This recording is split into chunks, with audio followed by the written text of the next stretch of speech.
I used to believe that life had a rhythm, a predictable, steady beat that carried you forward whether you wanted it to or not. For years, I had danced along to that rhythm, following the steps laid out before me without question.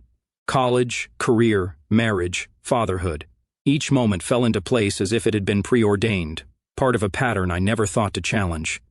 But if I had paid closer attention, I would have noticed the irregularities, the offbeat moments, the times when the music faltered, when the steps felt forced. Perhaps I would have seen the discord before it became unbearable. I remember the first time I felt it, that tiny tremor beneath the surface, warning me that something was shifting. It was a quiet moment, almost forgettable. Diana and I were sitting on the porch one humid evening, watching the boys chase fireflies. She was laughing, but it was the kind of laughter that didn't quite reach her eyes. I had asked her what was on her mind, and she had only smiled, shaking her head. Nothing, she had said, brushing off the question. I hadn't pressed. I should have. Looking back, I wonder how many of those small moments I let slip by. How many times I mistook distance for distraction, silence for contentment. I wonder if there was ever a version of our life where I could have changed the ending before it was written. But the truth is, maybe I had always known. Maybe that nagging feeling in the back of my mind, the weight in my chest, had been telling me for years what I refused to admit, that no matter how much I loved Diana, no matter how much we built together, there was a part of her I would never truly reach. And tonight, as I stood in the dim hallway with my suitcases packed and my heart shattered, I finally understood that some things are beyond saving. She stood in the dim hallway, her eyes fixed on the packed suitcases, my laptop, and the briefcase by the door. They had been sitting there for some time, yet it was only now that she truly saw them. I watched as her throat tightened, her breath catching just before she turned to face me. "You've lost your mind, Lyle," she said, her voice trembling between anger and disbelief. "You're really leaving me and the boys over one fight? I was drunk. I messed up, but I didn't cheat. I didn't betray you. You're acting like this is the end of the world." I didn't answer. There was nothing left to say. She took a step toward me, and instinctively I lifted a hand, not in warning, just to stop her from coming closer. She hesitated. That's when I saw it, that flicker of doubt in her expression, the way her stance shifted ever so slightly. She understood now. This wasn't just frustration or wounded pride. This was something deeper, something final. Her breath hitched. She stepped back, her voice quieter but steady. "At least tell me why." I exhaled. "Because I finally saw things clearly." Her eyebrows pulled together. "Clearly?" she echoed. "What does that even mean?" "You always talk like you're the smartest person in the room, like I'm too stupid to get it. Just say it in a way I can actually understand." I rubbed my forehead, knowing there was no way to soften this. "I'm sorry, Diana," I said. "I don't want to do this, but life traps us. We wake up, we go to work, we pay bills, we stress over weight, over who's looking at whom. We get so caught up in the day-to-day that we forget to step back and actually see the big picture. Except sometimes, something forces us to." She held her breath, waiting. "Tonight, that happened to me." She let out a sharp breath, frustration creeping into her features. "You keep saying that. What exactly did you see?" I met her gaze. Even in the dim light, I knew she felt the weight of what I was about to say. "I saw us, Diana. Not just who we are now, but who we used to be and what we've turned into. And this isn't about what happened at that party. You're right. Leaving over one bad night would be ridiculous. That's not why I'm leaving. I'm leaving because I finally admitted to myself that this marriage was a mistake. I love you, but not in the way that matters, and you don't love me the way you should. You never walk away, not because you're happy, but because you think staying is the right thing to do. But we're too young to spend the next 40 or 50 years pretending this is enough." Her fists clenched at her sides, her breathing uneven. Maybe it was her heartbeat I could hear. Maybe it was mine. But I didn't stop. I couldn't. "That's why I'm leaving," I said. "And the moment this conversation is over, I'm gone." 3 hours earlier, I had pulled into the driveway at exactly 9:30 p.m. My phone had been silent since I left Rivers Trailer Park, south of Patka, at 8.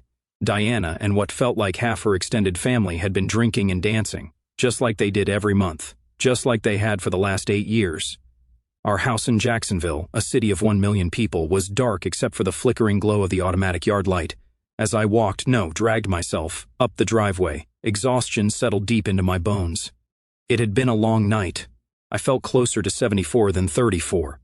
All I wanted was to slip inside unnoticed with a six-pack of Michelob Light. That was my only plan. I turned on the kitchen light, sank into the chair at the dining table, and twisted the cap off a bottle. The cold liquid burned as it went down. Another sip. I waited for my phone to ring. Silence. My gaze drifted toward the refrigerator. Billy's latest school drawings hung crookedly, held up by mismatched magnets. A photo of David, mid-action, catching his first pass in a Pop Warner game. My throat tightened. David, with his mother's dark hair and light brown eyes so different from mine. He and Billy meant everything to me. Diana, too, once upon a time. A few hours ago, I had nearly lost it all. It felt like standing in the middle of train tracks, watching the locomotive race toward me, knowing I couldn't move.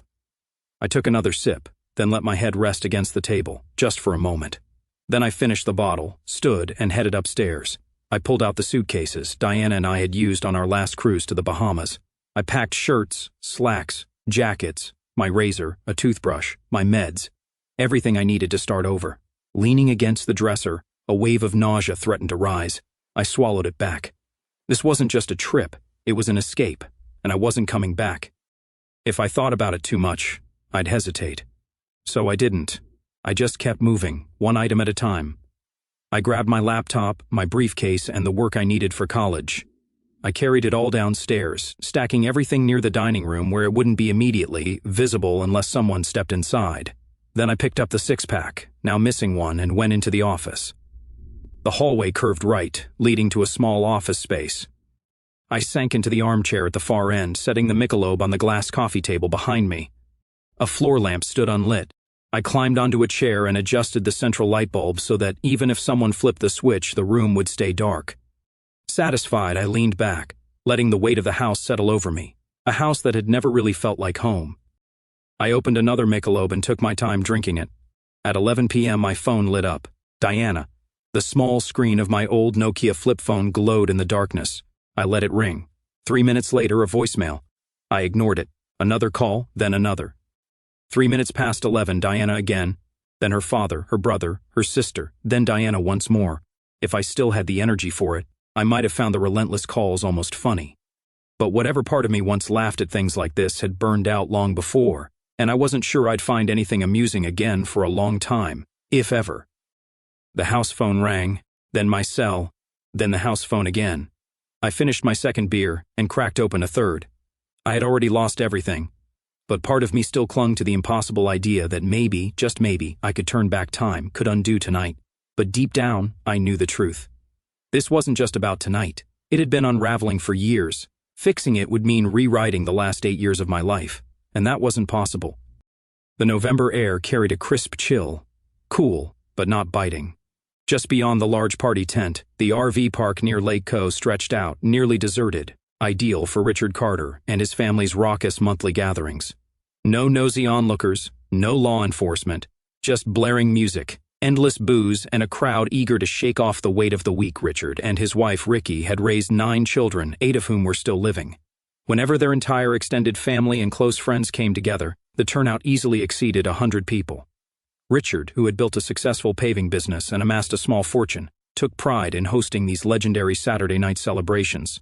Southern rock blared from the speakers, tables groaned under the weight of fried chicken, barbecued ribs, fresh oysters when they were in season, and more beer and liquor than even this crowd could consume. Diana and I didn't attend every month, but we showed up when we could. Richard and Ricky had done their best to welcome me, a northerner and outsider, but I was never truly one of them. In their world, real men sold cars, built homes, or fixed engines. Me? I stood in front of disengaged college students talking about literature, something the Carters had no use for. Drinking started early. By noon, the bottles were already being cracked open. There were trailers and cabins available for anyone who partied too hard. Diana and I, as always, had arranged for trusted friends to watch our boys. Some nights we made it home, others we didn't. It was an understanding that didn't need to be spoken aloud. By nightfall, the old concrete dance pavilion pulsed with life. Southern rock blasted through the speakers. The scent of charred meat filled the air, and the crowd swayed to the music beneath the glow of string lights. I wasn't much for drinking or dancing, so I lingered on the sidelines, absent-mindedly picking at a handful of grapes. And then I saw her. Diana moved through the dim light like something out of a dream. her white dress hugging her curves, her dark hair shimmering as it caught the last remnants of daylight. I had seen many beautiful women before, but never one like her. At these gatherings, I often found myself watching her, reminded of how effortlessly she fit into this world, a world I would always be separate from. And yet, out of all the men here, she had chosen me, the Yankee, the misfit. I had taken her away from the long line of Southern boys who had once hoped to claim her. As always, the combination of booze, loud music, and old relationships created tension on the dance floor. Kelly's ex-boyfriend pressed too close, grinding against her until her husband Billy knocked him flat. 5 minutes later, they were shaking hands, grinning like nothing had happened. Then Kelly pulled Billy into the shadows, where they would do what they always did after a fight. The pavilion grew more crowded, even Richard and Ricky swaying lazily to the beat. That's when I realized I had lost sight of Diana. A sinking feeling settled in my gut as I scanned the crowd. Then I spotted her. She was slow dancing with a tall man, his dark hair catching the glow of the lights. His hands drifted lower than they should have, fingertips skimming the edge of her dress. I saw her move them away, but it didn't matter. He held her too close. Bobby Trescott, one of her old admirers, the one who had never accepted that she had chosen me. For years he had hovered at the edges, refusing to let go. He still called sometimes, still dropped by. Diana always insisted they were just friends. At every one of these parties, Bobby found a way to dance too close, his hands wandering where they shouldn't, and he never missed an opportunity to take a jab at me, always getting a laugh from the crowd at my expense. I stepped forward, my jaw tightening, jealousy searing through me. I forced it down. Diana was tipsy, not stumbling, but just loose enough to melt into his arms. I pushed closer, making sure they could both hear me. "Mind if I cut in, Bobby?" Diana turned, her smile slow, lazy, unbothered. "Hey, baby, just sharing a dance with Bobby. It's our old prom song. I promised him one. You don't mind, do you?"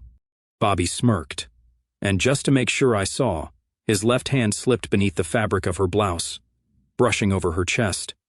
The darkness shielded the moment from the rest of the party, but not from me. Diana's body tensed. She shot him a warning look, then turned to me. Was she angry at him for touching her or at me for catching it? My fists clenched. "Bobby, take your damn hand off my wife." His grin widened.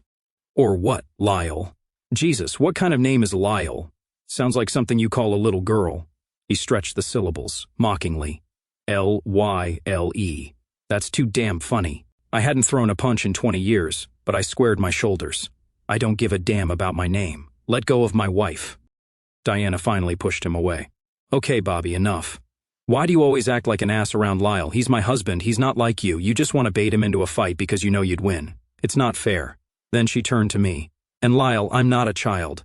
Bobby's drunk, but I can handle him. I've known him my whole life. You don't need to turn this into something it's not." She was trying to save me. She thought I needed saving. A few people nearby had caught the exchange. Muffled laughter trickled through the night. My pulse roared in my ears. "What the hell did you just say?" I demanded. Her expression shifted, like she had only just realized what had slipped out. "Oh, Lyle, I didn't mean—" "How could you say that?" Bobby shoved her aside, stepping closer. "She means that if you try anything, I'll knock your teeth in." He leaned in, grinning. "The only reason I haven't is because she keeps begging me not to. What kind of man hides behind his wife?" I bit the inside of my cheek so hard I tasted blood. "You know what kind, Bobby?" I sneered. "A fool who stole my girl and thinks that makes him a man. Got her pregnant twice, but let's be real. Maybe she wasn't even sure you had the equipment to do it." Footsteps pounded behind me. Diana's brother Dave and his friend lunged, grabbing Bobby's arms to hold him back. I moved forward, but my foot hit a slick patch. Spilled beer, maybe. My legs went out from under me, and I crashed onto the concrete, the impact knocking the breath from my lungs. Stars exploded behind my eyes. Bobby barely struggled against the hands holding him back. He didn't need to. He had already won. "Speaking of equipment," he added, his voice laced with laughter, "why don't you ask Diana? She used to think mine was pretty damn good. Hell, even a pencil would do a better job than you." Snickers rippled through the crowd. I forced myself up, scanning the faces. Some tried to hide their amusement. Then I found Diana. She wasn't laughing, but she wasn't angry either, and that was worse. Richard Carter's voice cut through the noise. "Enough, Bobby. You've been coming to these parties for years, but this time you crossed the line. Get the hell out." I turned to Diana, waiting for her to say something, but she only looked away deliberately. "Dad, don't," she said, her voice calm. "Bobby just had too much to drink. He didn't mean anything. You know how he and Lyle are. They argue, but it's nothing. Even Richard looked at her like she was a stranger. After what he just said about your husband? Diana met my eyes, unreadable. Lee's a grown man, Dad. If he's upset, he knows what to do about it. Isn't that right, baby? I stood. I didn't say a word. I just turned and walked away. Bobby's laughter followed me. More chuckles. I told myself, begged myself to believe Diana wasn't among them, but I didn't look back. As I walked away, Richard fell into step beside me, his voice low and measured. Listen, son. I get that you're angry, but hear me out. I know Diana loves you, but women... He exhaled, shaking his head. Even good ones, sometimes they need to know their man will stand up for them. Maybe where you're from, that doesn't matter. But down here, a woman won't respect a man who doesn't fight for her when another guy crosses the line. Even if Bobby had knocked the hell out of you, at least she'd know you cared enough to try. I kept moving. Maybe you're right, Richard. Maybe that's how it works here. But where I come from, women don't put their husbands in that position to begin with. Not if they love them. Not if their marriage is real. I met his gaze. Right now, I'm not sure about either. His hand caught my arm. Out of respect, I didn't shake him off. Maybe she was out of line, he admitted, his voice quieter. Maybe she crossed a line. I can't fix that. I'm just her father. But what I do know is she loves you. Don't do anything reckless. Just cool off. Have a drink. This will blow over. Maybe. And then I left for good. At 12:45, headlights pierced through the darkness. I sat in the dim glow of the living room, a beer and a half in me, not drunk, but detached enough to feel nothing. Car doors slammed. Muffled voices drifted through the night air. I stayed where I was, waiting to see who would come home. Cracking the window slightly, I let the cool night air in, even though the house was already cold. The driveway sloped downward, making it easy to hear their hushed conversation as if they were speaking right beside me. He's here, Dave muttered. Thank God, Diana said. What a damn coward, Kelly snapped. A pathetic excuse for a man, Dave added. Relax, Kelly shot back. After the stunt you pulled, be glad he came home at all instead of running off with some random woman like most guys would. Shut up. He's my husband, Diana hissed. A husband who sulks and runs off when his feelings get hurt, Kelly scoffed. What kind of man does that? The kind whose wife lets her ex grope her in front of an entire party, Dave said, his tone sharp, clipped. If you weren't my sister and if you didn't have kids, I'd tell him to pack his things and find someone who won't embarrass him like that. I sat still, listening. Diana had always been the picture-perfect Southern woman. She never cursed, never raised her voice, not even behind closed doors. But tonight had shattered a lot of illusions. The front door swung open, the hallway light clicking on. Dave stepped in first, Diana right behind him. He spotted me instantly. Hey, Lyle. The silence that followed stretched long and heavy. I wasn't about to be the first to speak to her. Finally, Diana broke it. Lyle. I didn't look at her. Diana, you all right? Dave asked. Am I all right? Thanks for asking, you creep, she snapped. I smirked. Love you too, sweetheart. Diana's whole body tensed. If Dave hadn't grabbed her wrist, I wasn't sure what she would have done. Her hair was disheveled, her makeup smudged away, and the once pristine white dress now wrinkled and stained. Whatever had happened after I left the party had clearly gone on without me. Clever as ever, she spat, her voice dripping with sarcasm. You think it's funny to just disappear without telling anyone? Who does that? I finally looked at her. I don't know. Maybe the kind of man who watches his wife let another guy put his hands all over her in front of everyone. Color flooded her face, burning crimson. Dave shot her a look, then turned to me. You had us worried, man, Dave said, his voice steady. Why didn't you answer your phone? Didn't feel like talking. Dave exhaled, rubbing his jaw. Fair enough. Well, I'll leave you two to it. It's been a long night, a damn long night. He hesitated before adding, You sure you're okay? I let out a humorless chuckle. I'm not fine, Dave. Probably won't be for a while, but that's not your problem. Thanks for bringing her home. If it were up to me, she could have stayed with Bobby or crashed at the RV park. Dave glanced between us, then let out a slow breath. All right, Diana. Walk me out. I stayed put as their voices drifted in from the driveway, just outside his truck. Damn him, Diana muttered, frustration lacing her tone. He's such an... Any other man would have knocked Bobby's teeth in, or at least gotten trashed, done something, anything other than just walk off, Dave said. Diana sighed. I would have kicked Bobby's ass. So would half the guys we know. But Lyle's not that kind of guy. You knew that when you married him. Silence stretched between them before Diana spoke again, softer this time. I remember. Dave's voice dropped, measured but firm. You told me, and I quote, "He's not the kind of man who comes home covered in grease, gets drunk every weekend and spits on you when you gain weight. He'll take care of me and the kids. He'll be faithful. He's a good man. You wanted better, and you got it. And now you're making a fool of him. If Bobby didn't get what he wanted tonight, he probably will soon." I used to be proud of you, Diana, Dave continued. Now I wonder if you're just another woman who will cycle through 4 or 5 husbands, dragging new boyfriends home while mom and dad shake their heads at the wreckage. Jesus, Dave, grow up, she snapped. I got caught up in the moment, all right? It felt good to feel young again. My husband should have taken charge. He should have pulled me away, reminded me who I belonged to. But I forgot. He's not that man. He's mad now, but it'll pass. One night, one argument. I'll go in there, make it up to him, and by morning, this will all be forgotten. Dave let out a humorless chuckle. You really believe that? You think I don't know your husband? I know his world better than you do. I have clients whose kids go to Jew, they talk about him. He's young, smart, and plenty of women on that campus think he's attractive. You really think he's going to sit around sulking over you forever? Hell, I heard one of his key workers chased him so hard the dean had to step in. He sighed.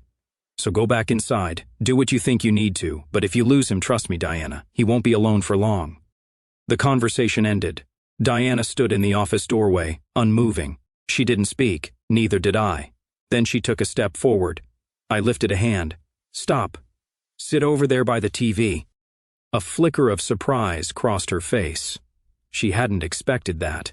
She thought she could just walk over, kneel at my feet, wrap her arms around me, press her lips to mine, and that would make everything disappear, that we'd end up in bed, and by morning, none of this would matter.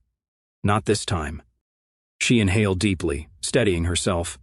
Lyle, I know I messed up tonight. I don't need another lecture. I've already had plenty. You'd think you were their family, and I was some outsider with the way they've been talking to me. But I was drunk, all right? And so was Bobby. You know our history. We've known each other since we were kids. He never really got over the fact that I picked you instead of him. I feel bad for him. I really do. I arched a brow. So what? You let him grope you out of pity? Her expression darkened, irritation flashing in her eyes. He's been struggling. A little harmless flirting made him feel better. It wasn't supposed to turn into anything until you stormed in, acting like some jealous lunatic, and ruined it. He's my friend, Lyle. You're my husband, the man I love. She sat rigidly in the hard wooden chair, the most uncomfortable seat in the room, exactly as I had intended.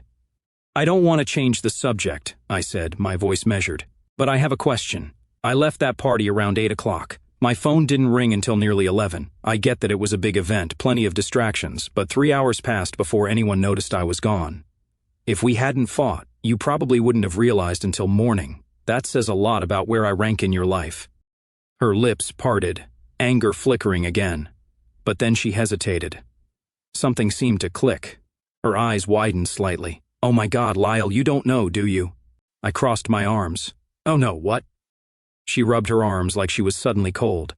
After you left, everything went sideways. Honestly, I forgot about you for a while. Everyone did. But that doesn't mean I don't care. It's just, things got crazy.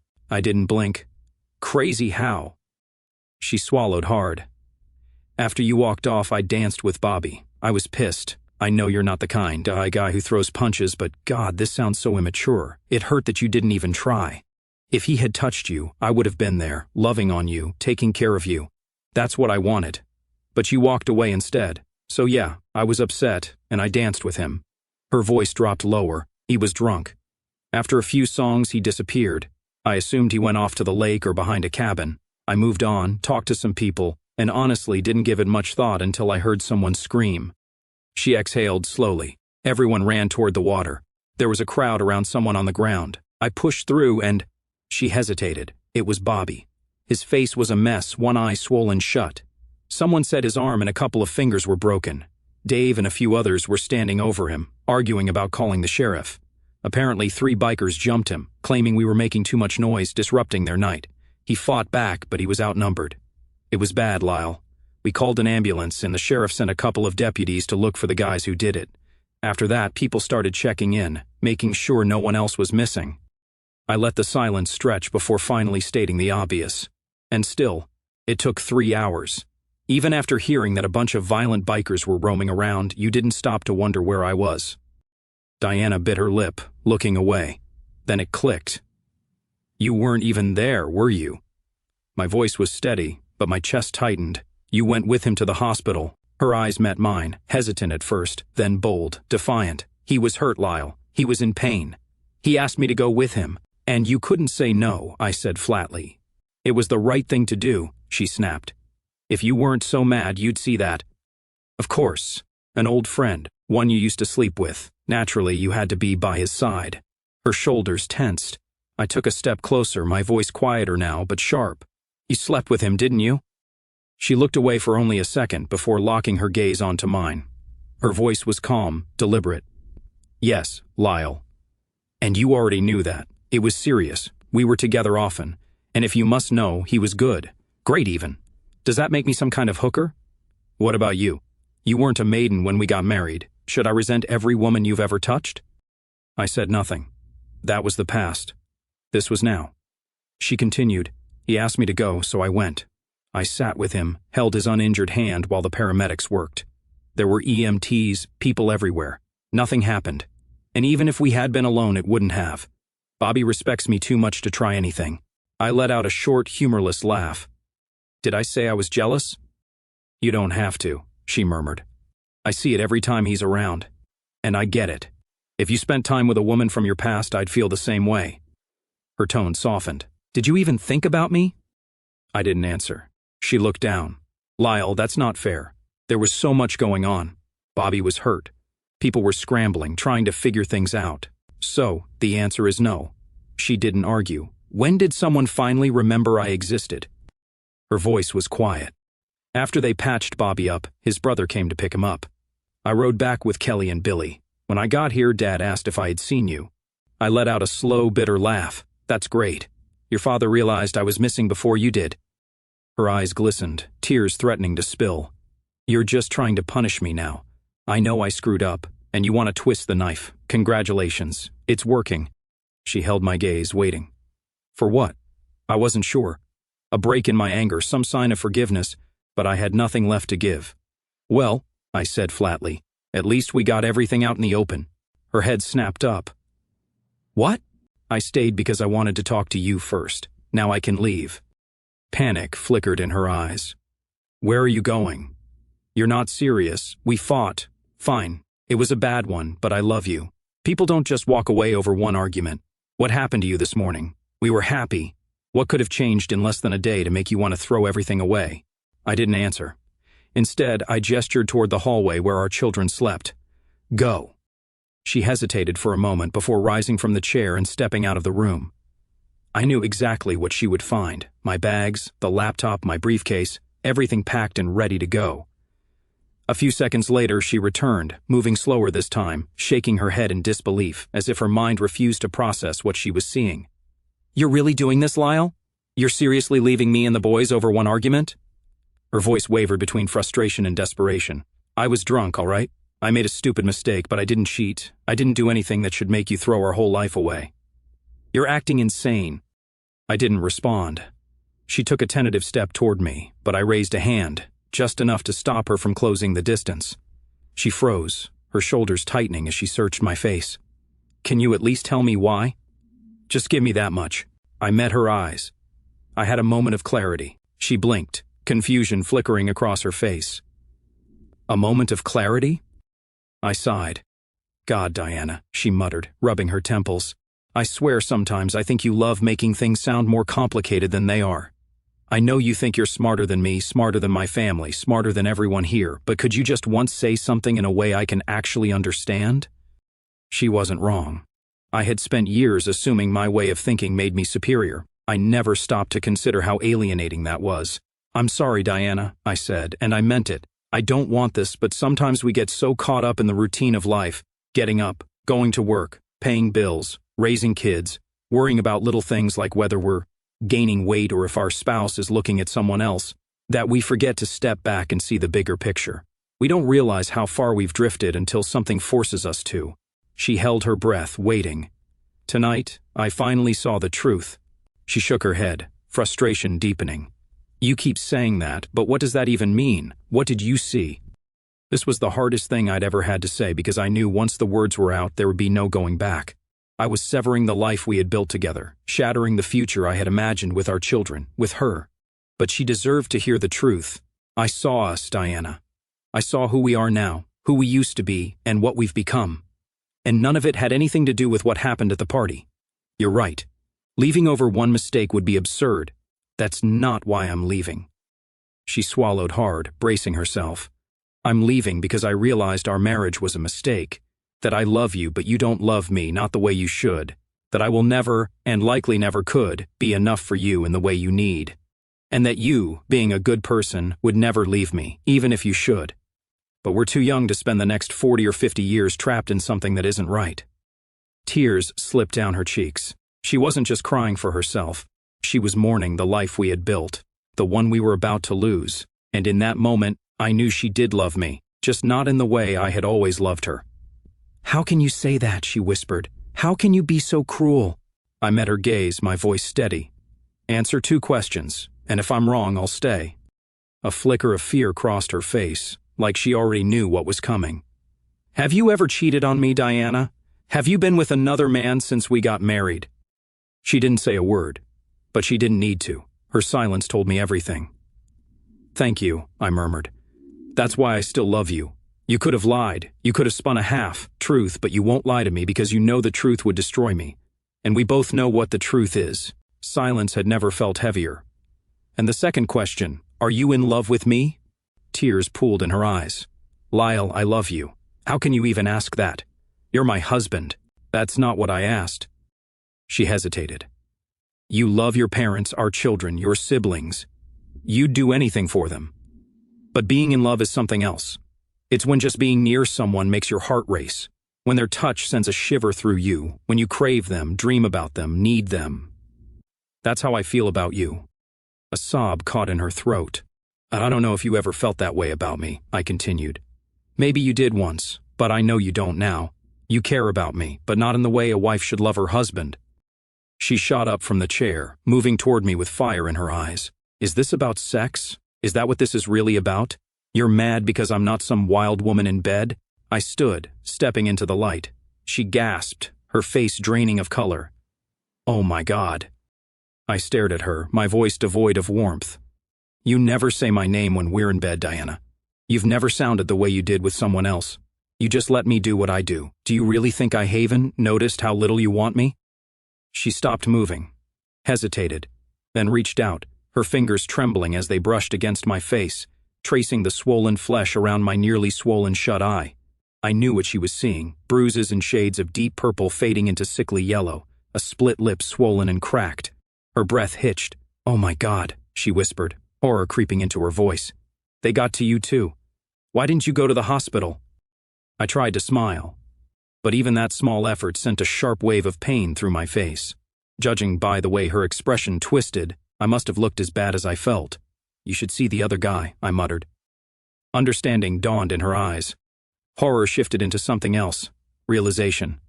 I had stood by the lake after I left the party, listening to the muffled music in the distance, pretending I could still hear the echoes of laughter. I didn't have to turn back to know she was still there, dancing with him again.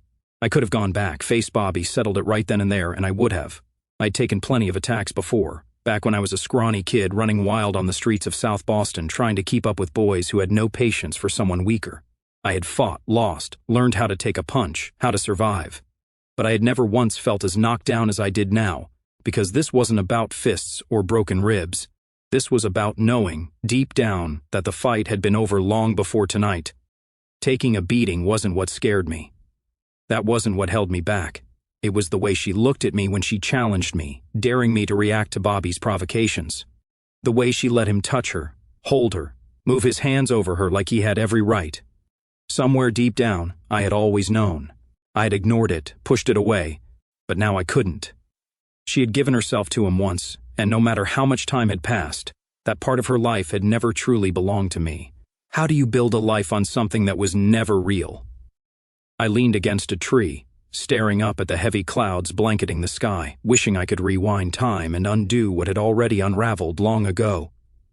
How do you forgive someone who was your entire world when you know they have given themselves body, and maybe even heart, to someone else?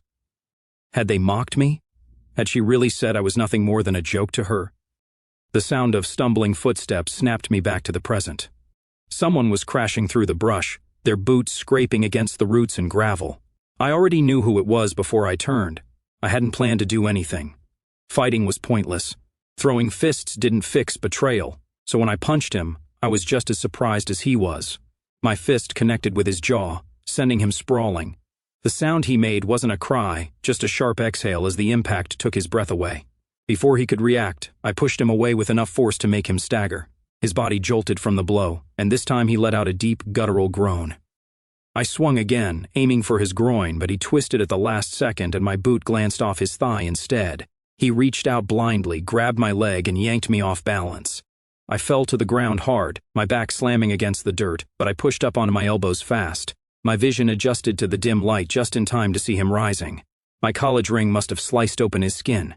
"Jesus, Lyle," he muttered, wiping at the wound with the back of his hand. "Didn't think you had it in you, sneaking up on me like a coward. But hey, at least you finally grew a pair." His voice dropped lower, more menacing. "But now I'm going to hurt you. And when I'm done, I'll tell everyone, including Diana, what a pathetic little punk you are for throwing the first punch." I was still trying to stand when he lunged.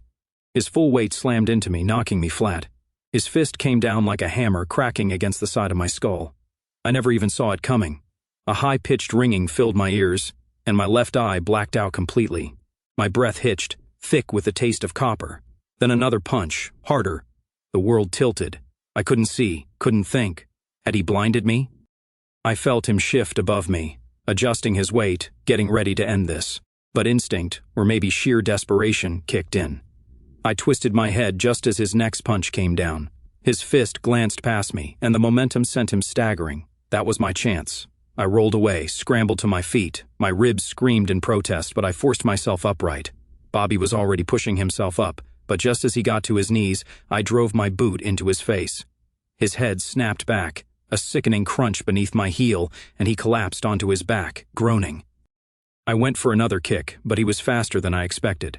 He lashed out, his fist burying itself deep in my stomach. My whole body seized. Fire shot through my ribs. I stumbled backward, gasping for air. Something was wrong. Every breath felt like a knife was being driven into my chest. Broken ribs. Bobby rolled onto all fours, his breathing ragged. He lifted his head and I saw it. Something wild, something flickering in his eyes. This wasn't a fight anymore. He wanted to eliminate me. I couldn't let him take me down again. If he got on top of me this time, I wouldn't be getting back up. When he lunged, I sidestepped, sending him crashing forward. He braced himself with one arm, stretching the other out for balance. I didn't think, I just reacted. I grabbed his outstretched arm and wrenched it backward, driving my forearm into his spine, pinning him to the ground. Something popped. Bobby screamed, his body bucking beneath me as he thrashed, trying to shake me off. But I didn't let go. I twisted his arm again, harder this time. His screams tore through the night. I wasn't sure if anyone could hear him, but no one was coming. He finally rolled onto his side, gasping for breath, his entire body convulsing from the pain. Before he could push me away, I dropped onto his chest, one knee pressing down on his forearm, the other on his elbow. His breath hitched, the agony rendering him speechless. I slammed my knee into his elbow once, twice, then leaned in, letting my full weight settle onto the joint, keeping him pinned there like a wounded animal. After a few seconds, I released him and rolled onto my back. I wasn't afraid of him anymore. He clutched his mangled arm to his chest, rocking back and forth, his breath coming in ragged gasps. I should have felt guilty, but this creep had humiliated me, wrecked my marriage, and taken my family from me. So no, I didn't feel bad. The distant hum of southern rock still drifted through the trees. The party was still going. No one had noticed what had happened out here. No one cared. I turned toward him again and grabbed his broken arm. Bobby flinched, trying to raise his other hand in defense, but I twisted his wrist sharply. A fresh wave of pain shot through him, and he groaned, his body going limp. "You're a real piece of crap," he spat, his voice weak but laced with bitterness. "You broke my arm, and you don't even care." "Damn right." His breath hitched. "You won. Okay, just let me go. I need a hospital." "In a minute, Bobby." I crouched slightly, leveling my gaze with his. "First, we're going to have a little chat." "Go to hell," he muttered. "I'll get help myself." I drove my elbow into his ribs twice. He recoiled from the hit, struggling to catch his breath as he stumbled backward. Grabbing his right hand, I pried his fingers apart. He was too weak to fight back. I took hold of his pinky, pressing it firmly between my thumb and forefinger. "I'm going to ask you a few questions, Bobby," I said, my voice even. "And you're going to answer honestly." He glared at me through swollen eyes, his breath shallow. "Go screw yourself," he growled. I bent his pinky back slowly, feeling the resistance before the joint gave way with a sickening crack. The finger hung limp at an unnatural angle. His eyes widened, his mouth opened to scream, but before any sound could escape, I drove my fist into his gut right below his ribcage. The air whooshed from his lungs, his body convulsing as he struggled for breath. I waited. His chest heaved, muscles twitching as he tried to focus through the pain. Only when I saw recognition return to his eyes did I speak. "Here's how this works, Bobby. Every time you lie, or if I don't like what you tell me, I break another finger. When you run out of fingers, I'll start on your toes. And if we still have unfinished business after that, well, bones heal, but some breaks never do. Got it?" His expression twisted with fury, but he nodded, his voice hoarse. "You think you're in charge now, Lyle? Fine, ask your questions, but one day this will turn around, and when it does, you'll vanish without a trace. No one will ever find your body." "Maybe," I said, tightening my grip on his mangled hand. "But right now, you're the one on the ground, and I want to know how long you've been screwing my wife." For a moment, he was silent. Then he smirked. "You mean this time or before?" I clenched my jaw. "I already know about before. I'm talking about since we got married." Bobby's smirk faded. When he spoke, his voice was calm, almost casual, and somehow that made it worse. 4 years. My stomach twisted. 4 years? He nodded. "Yeah." My voice cracked. "How? When? How often?" Bobby let out a slow breath, like he was recalling something fondly.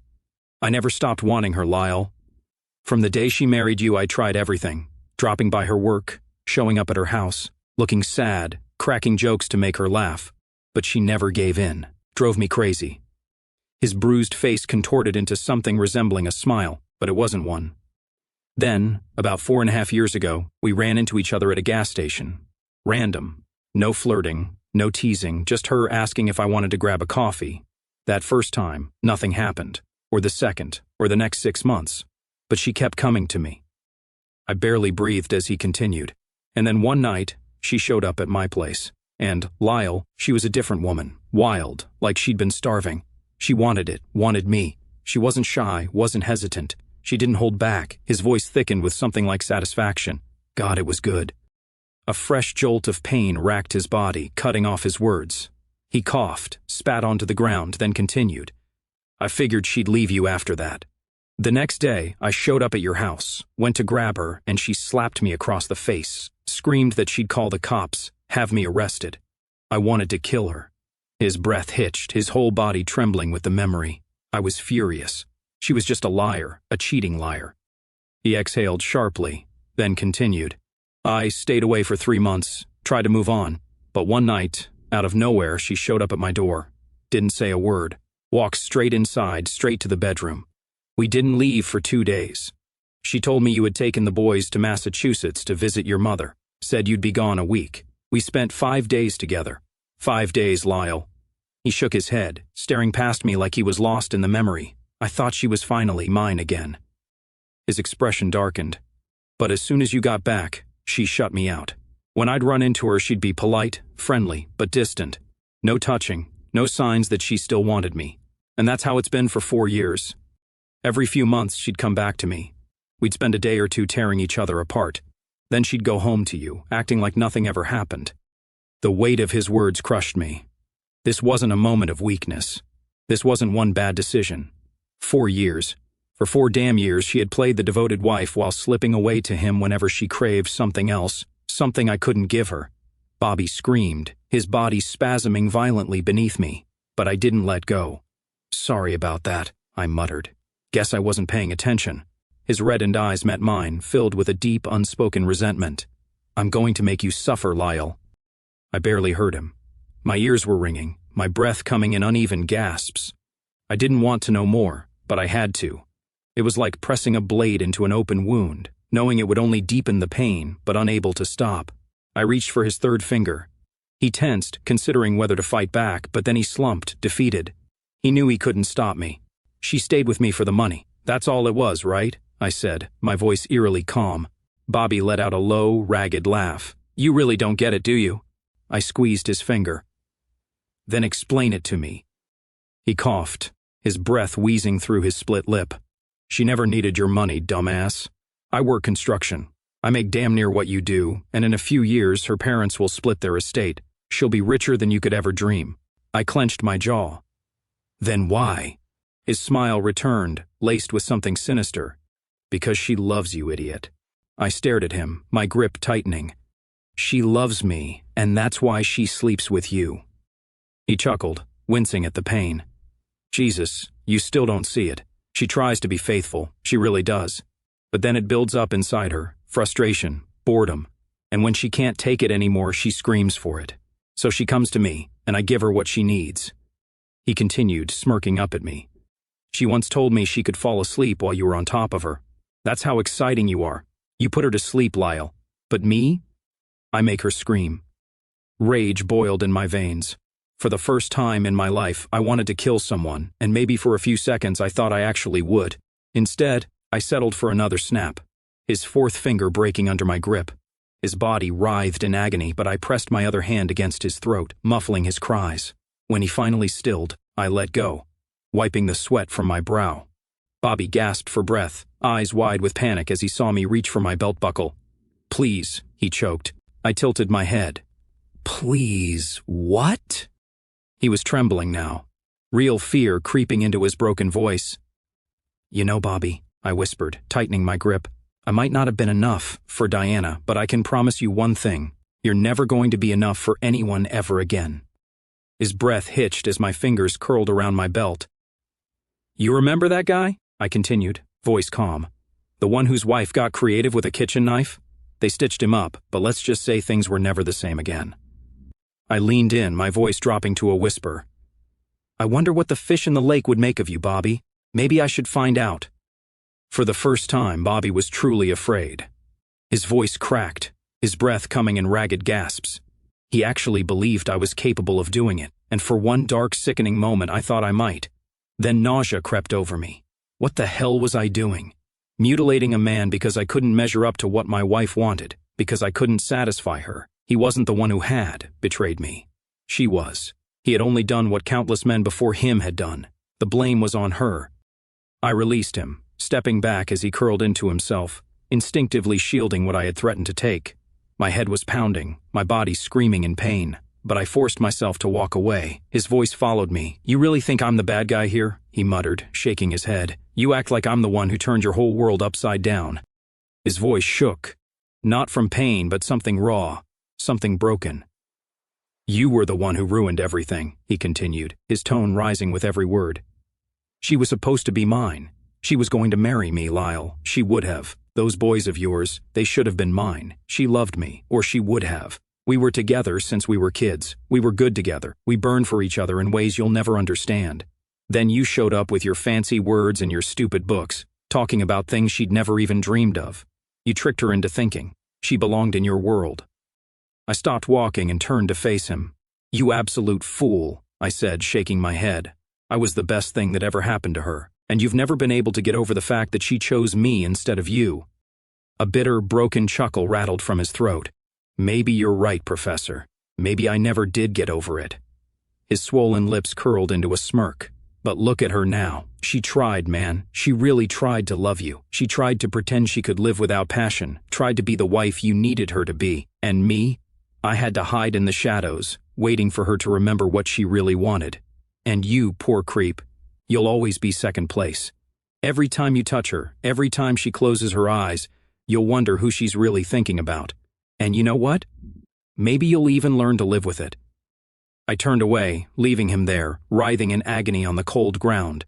Lyle stood in front of me, his expression unreadable, his voice eerily calm. That's why he told me everything, Diana. And I believe him. People don't usually lie when you break their fingers. I pressed a hand to my mouth. Oh my God. 4 years, he repeated, his voice hollow. 4 years. And he says you screamed for him every time. Was he really that much bigger than me? Tears blurred my vision, my breath coming in shallow gasps. The way he was looking at me, like I had destroyed everything good in his world, shattered me. But beneath the pain, beneath the raw betrayal, I could still see love. No, baby, I whispered, my voice cracking. Maybe a little, but that's not what this is about. I don't know how to explain it. It's always been that way from the very first time. No other man ever did that to me. It was like being electrocuted. That's not the right word, but it's the closest I can get.